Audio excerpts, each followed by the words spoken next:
Hello everyone, my name is Badal and I welcome you all on my YouTube channel Mitra.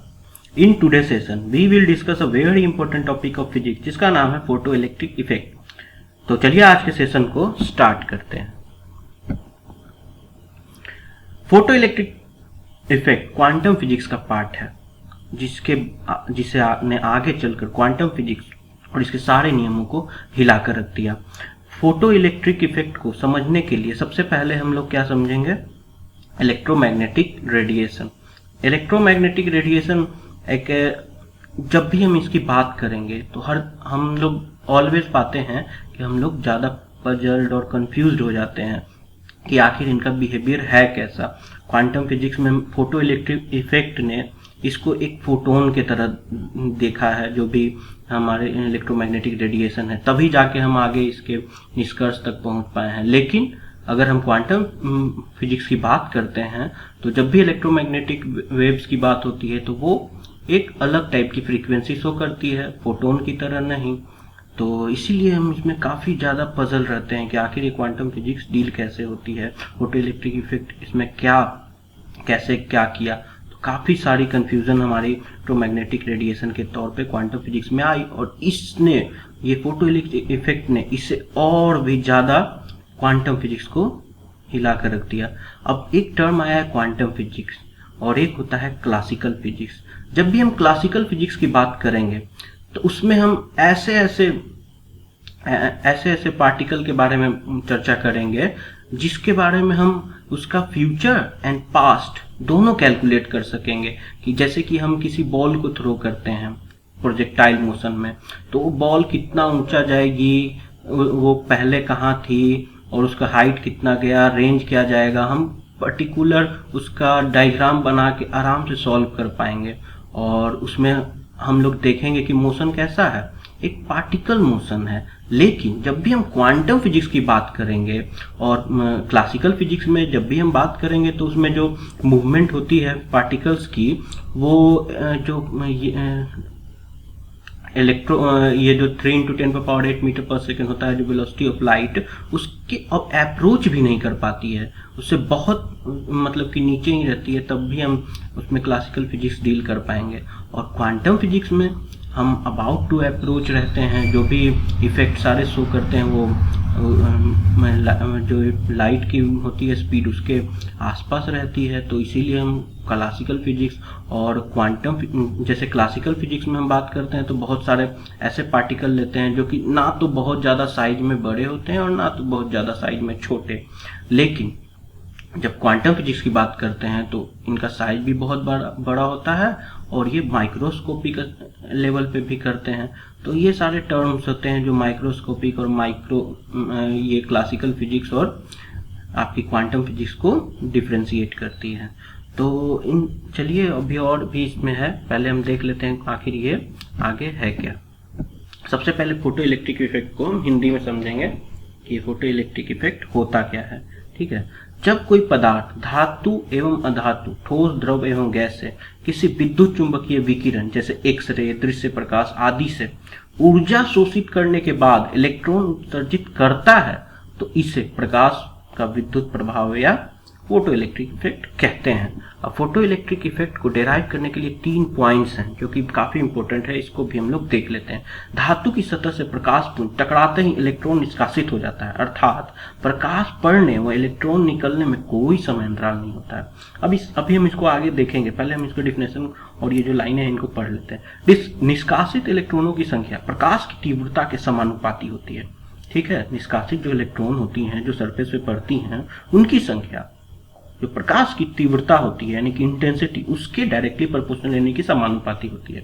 प्रत्येक धातु के लिए एक अभिलक्षणिक न्यूनतम आवृत्ति होती है। ठीक है, जिसे देहली आवृत्ति या थ्रेशोल्ड फ्रीक्वेंसी कहते हैं। देहली आवृत्ति से कम आवृत्ति पर प्रकाश विद्युत प्रभाव प्रदर्शित नहीं होता है, यानी कि जो ये लाइट्स हैं इनकी जो फ्रीक्वेंसी आ रही है, अगर थ्रेशोल्ड फ्रीक्वेंसी से वो कम हुई तो यहाँ से इलेक्ट्रॉन इमिट नहीं होगा।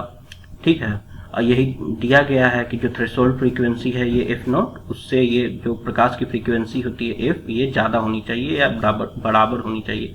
आवृत्ति पर ठीक है। निष्कासित इलेक्ट्रॉनों की कुछ गतिज ऊर्जा भी होती है।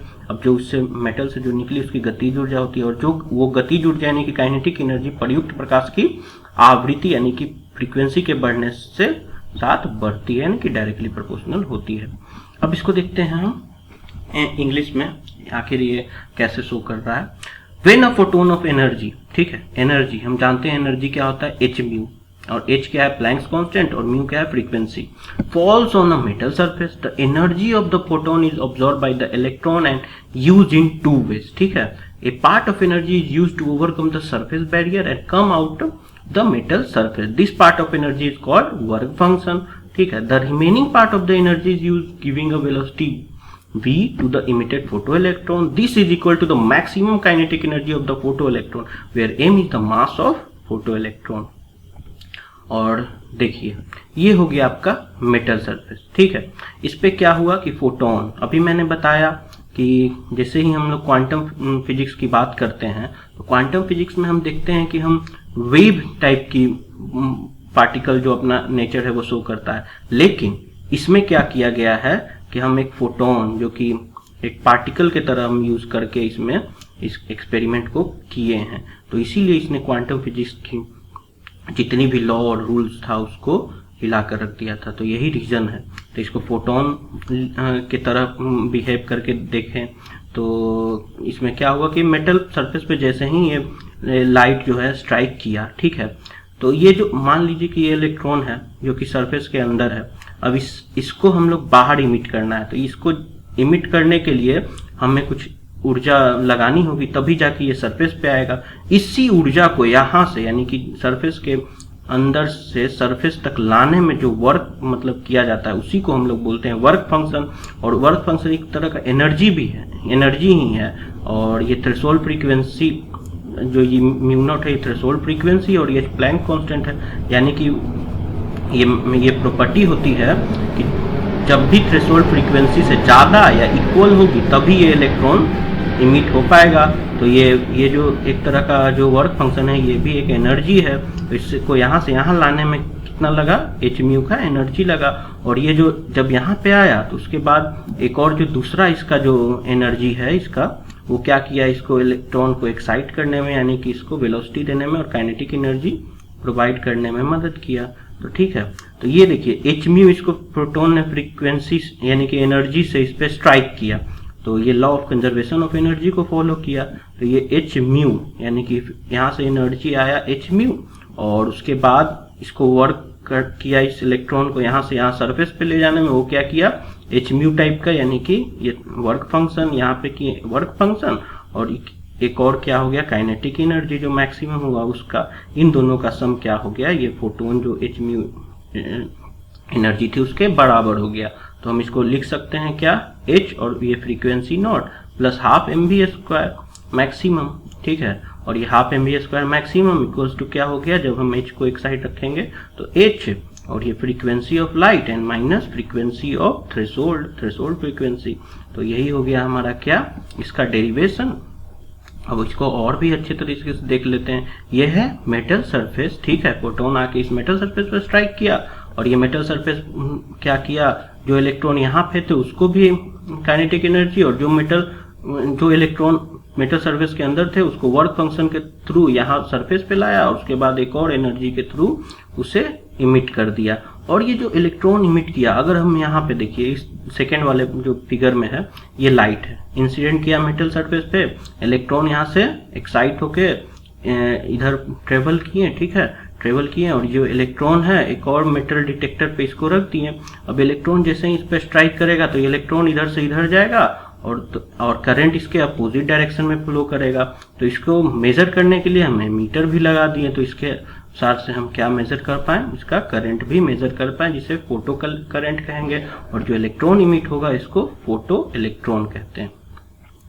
तो आप इस वीडियो से समझ पाए होंगे कि आखिर ये फेनोमेनन है क्या, कैसे वर्क करता है।